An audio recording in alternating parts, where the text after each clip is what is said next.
What does it mean to be free? I asked this question on my story, and I've gotten about 44 votes. 5 people voted no, and 39 people voted yes. In this case, I'd say I'm on the side of the minority. I don't believe that we are all free. But what is free? What am I talking about? Right? Now, I say free, and you obviously think that you have the right to do whatever, you can say whatever, you can do whatever you want. But just because you can, does that mean that we are truly free? My definition of freedom is being able to control your free will without external or internal forces restricting yourself. Being able to say what you want to say, do what you want to do, and live how you want to live is freedom. But with freedom, there should be virtue. Virtue is doing good for the sake of doing good. We are all one.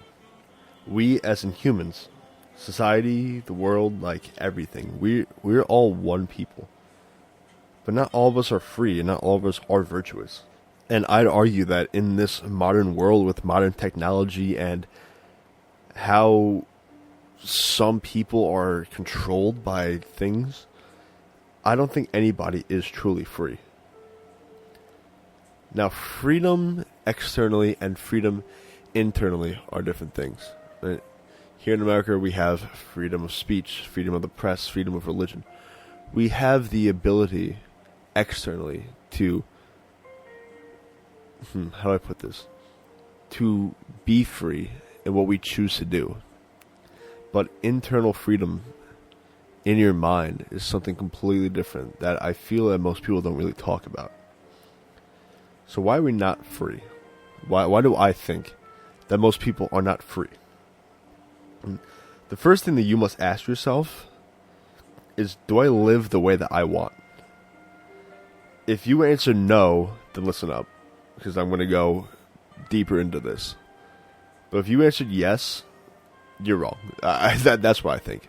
I think nobody, at least the people listening to this, I can't speak for anybody, that I don't think anybody truly lives the way that they want. I say that because there's always something that you can improve upon. There's always something that you want to be better at, that you can get better at, something that you want to control or change about yourself. Right?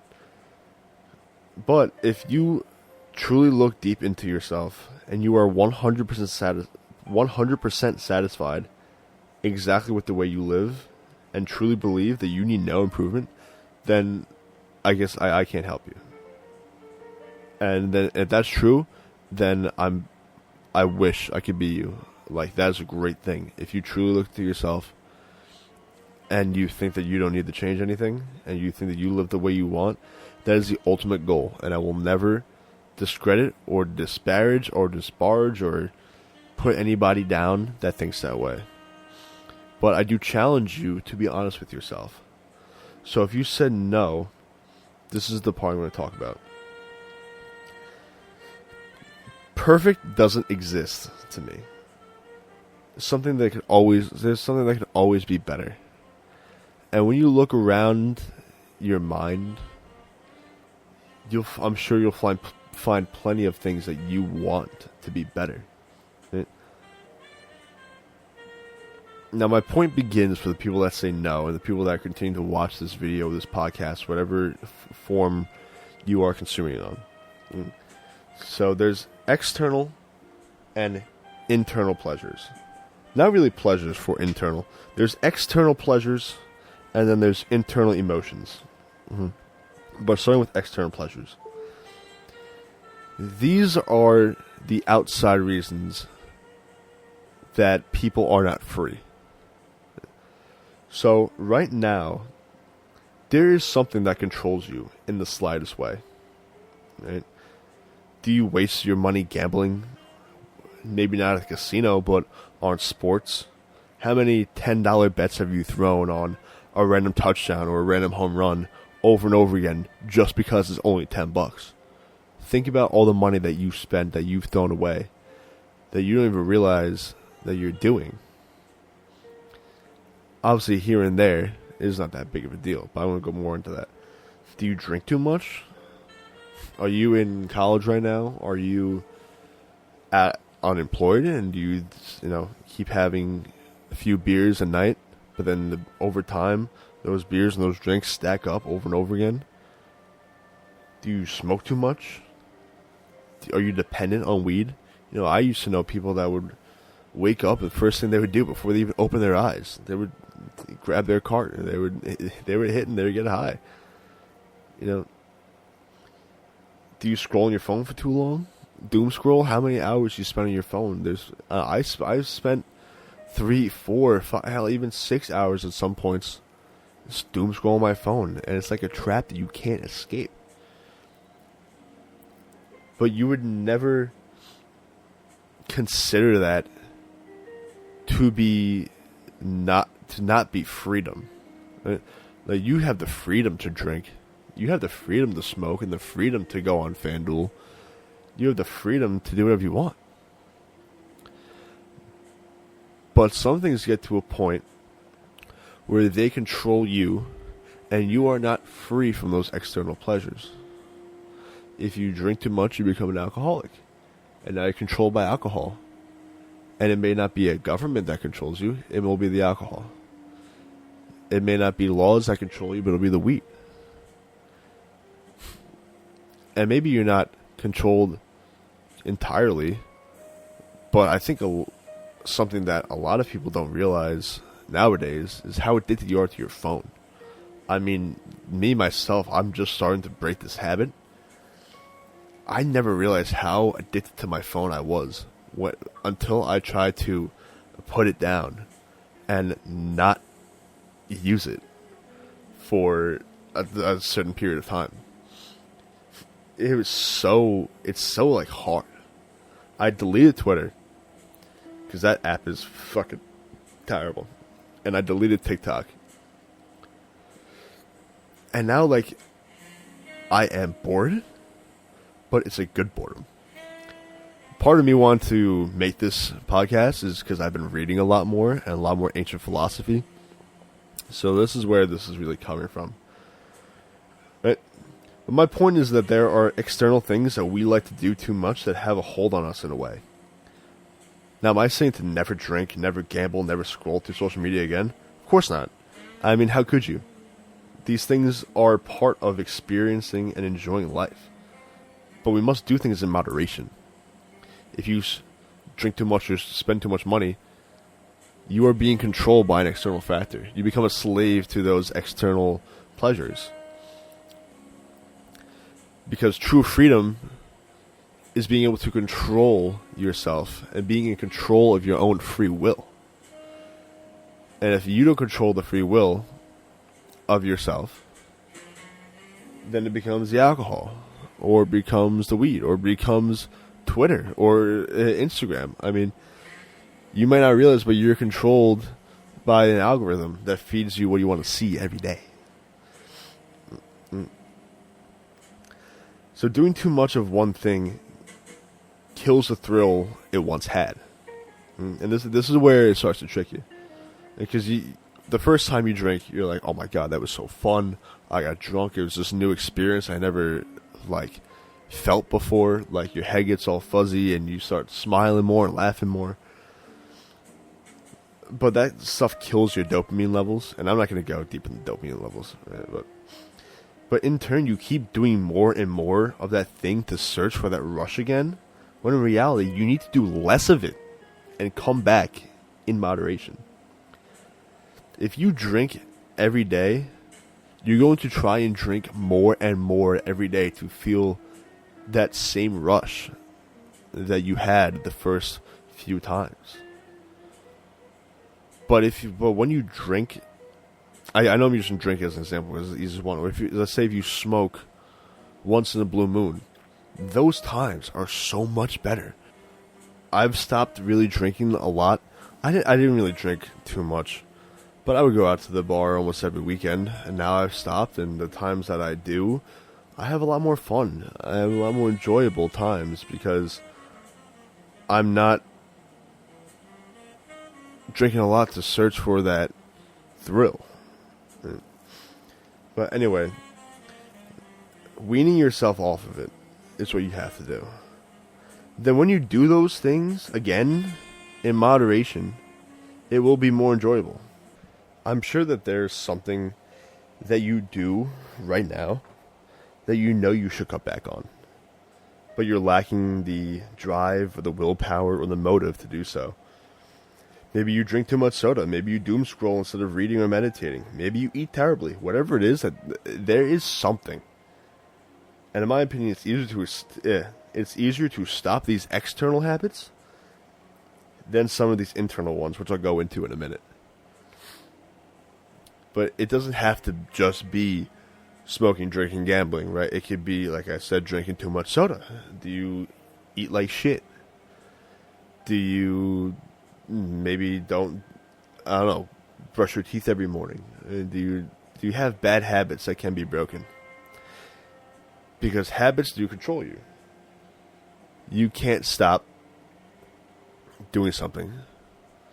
And if that thing is bad, it has control of you. Because you are exercising your free will to change it for the better. Which is what you should be doing. You want to live the best life that you can. You want to be the best person you can be, do you not? Now, again, it's not easy. It takes consistent practice over and over again. Right?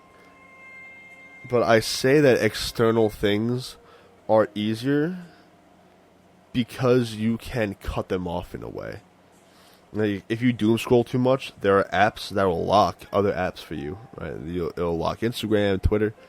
If your diet is bad, you can start buying healthier foods. I know healthy foods are very expensive, but buying foods that are maybe just a little bit healthier than the ones you have now, that's a win. Right?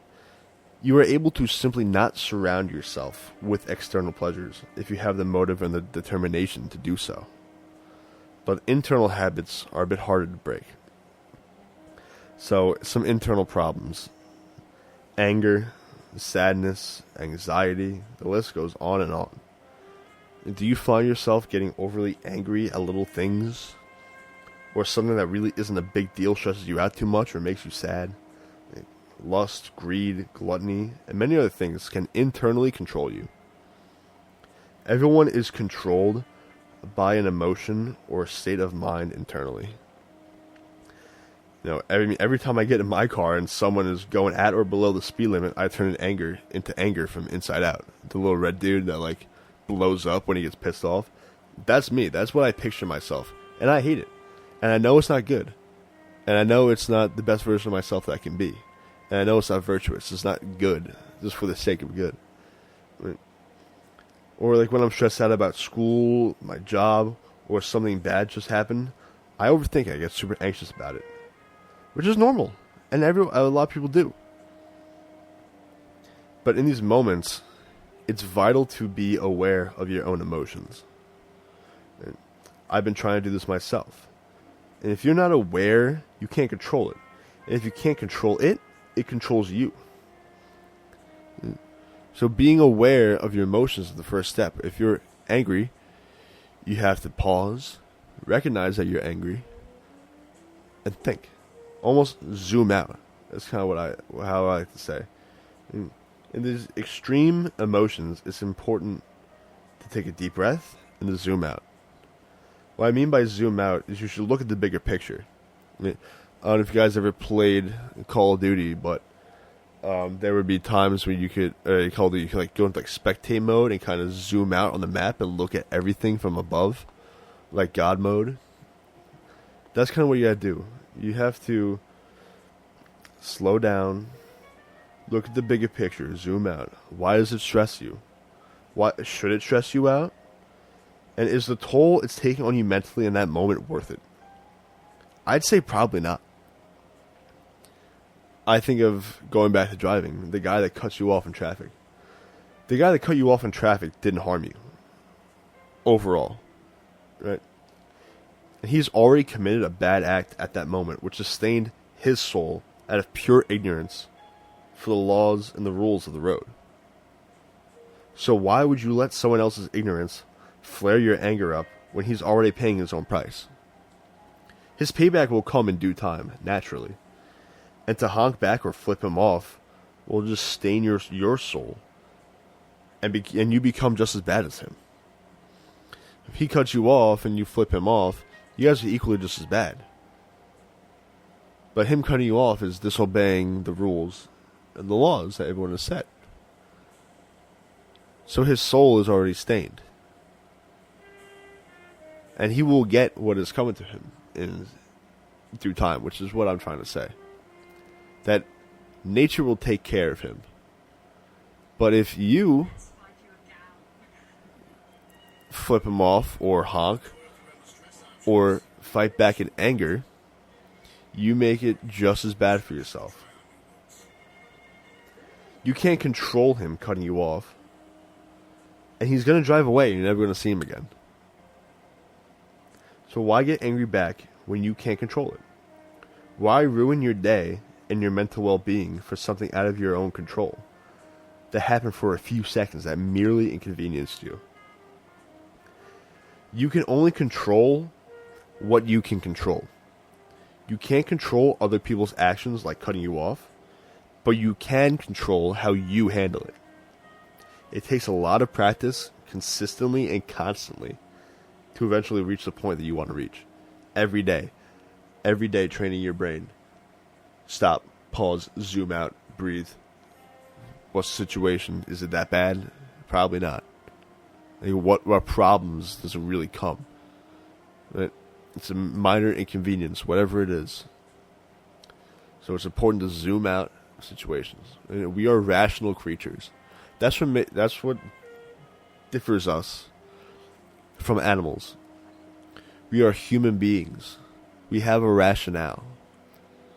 We can determine what things are good, what things are bad, how we should react, how we shouldn't react. So don't forget that. Like, use that. We have ration in our heads. Right. So you have to do that every day. Whether something stresses you out, gives you anxiety. Maybe you have a big test coming up. Right? Did you study enough? If you say yes, then you should be good. But if you say no, okay, then go study. Simple as that. Again, the outcome of that test is determined upon how much effort you put into studying for that test. If I sit at my desk and study for 2 hours, and I'm very well versed in everything on the exam, I should expect to do well. But if you sit downstairs and you play Xbox all day, and you don't study at all, and you're stressed out about the test, that could have been fixed by studying. And in that moment, if you knew, hey, I'm pretty stressed out about this test, you can zoom out. You can say, I'm stressed out about this test. What should I go do? I should go study. And that's controlling your own free will. That's an example of freedom. You're not being controlled by anxiety or stress. You are exercising your own free will to get up and study for that test. So, in conclusion, I've written a lot of this down. So if it sounds like I'm reading off of something, I am. But I wrote this. This is all my own words. Okay. So in this country and a few others, yes, you are free to say what you want, do what you want, and be what you want. That is external freedom, which we should never take for granted. But true freedom comes from within. Imagine the person you would be if you were free from anger, greed, and anxiety, and external pleasures like gambling and doom scrolling. Hell, imagine the world. Imagine your true potential as a human to be virtuous, to do things for the sake of doing good, to be a good person, and to live a free and fulfilling life. Imagine people around you taking inspiration from the way you live because you have ascended to become the best version of yourself. You've unlocked a new way of life and become a role model for the people around you. You've become virtuous. You've become in control of your own emotions. You have become free. You don't have to imagine it if you start to live it. When you start to live it, it will become reality. It takes practice and consistency every day to train your mind. And I'm on this journey as well. I don't want you guys to think I'm on some high horse up here telling you that you should be this way, you should live this way. I'm going through this journey as well. I'm doing the same thing. And it's not easy. But I truly believe that I will become a better and the best version of myself by doing this. And only then, I truly believe that I will truly be free. So, hope you guys enjoyed that. If you have any questions, comments, leave it down below. If I had to summarize exactly what I said, is that true freedom comes from within. You are free externally, but there are some things that control you in the slightest way that are hindering you from becoming the best version of yourself. So aim to recognize those things and aim to stop them. Aim to work through them. Whether that be external things like gambling, eating well, or I should say eating bad, or internal things that like not being able to control anger or anxiety or emotions. That's the overall theme of this. Hope you enjoyed this little MSPhilosophy. I really enjoyed it. Let me know if you guys want more. Again, I'm going to post this on my other YouTube channel, My Own Radio. Again, it's called My Own Radio. So, My, M-Y, Own, O-W-N, Radio. The logo is a big smiley face, the old Xbox profile picture. But yeah, I hope you guys enjoyed. And I hope to do more of this because I'm really starting to love this kind of stuff. So, thank you guys for listening, and good night.